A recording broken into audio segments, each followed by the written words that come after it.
Minute Papillon. Bonjour, c'est Laetitia Béraud, bienvenue dans Minute Papillon, le flash de midi 20 du mercredi 16 janvier. Plastique, une trentaine de multinationales s'allient pour réduire ses déchets.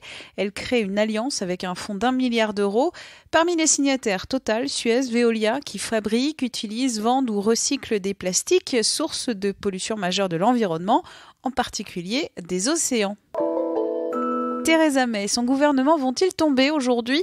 Une motion présentée au Parlement britannique. La Première ministre a reçu hier un rejet massif de son accord de sortie de l'Union européenne par les députés. Et à 2 mois du Brexit, quel scénario possible ? Une sortie sèche de l'Union européenne ou un éventuel report de la date butoir du 29 mars pour de nouvelles négociations ? Immeuble effondré à Marseille, 2 mois après, 1330 personnes dorment toujours à l'hôtel. Selon nos informations, la crise du logement s'enlise dans la cité phocéenne malgré une convention signée en décembre et censée accélérer les relogements. Du côté des sinistrés, l'attente se fait longue et l'agacement est perceptible, rapporte notre journaliste. Surtout que lundi, la mairie a décidé de suspendre la distribution de tickets de transport à destination des sinistrés, de quoi créer un peu plus l'incompréhension chez les délogés. Des témoignages à retrouver sur 20 minutes.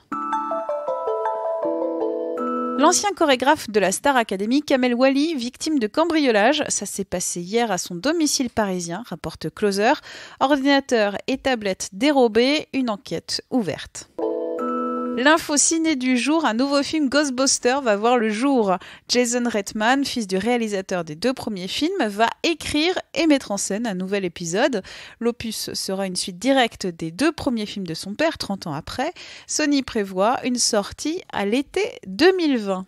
Minute Papillon, rendez-vous à 18h20 et vous pouvez nous joindre à audio@20minutes.fr. Salut!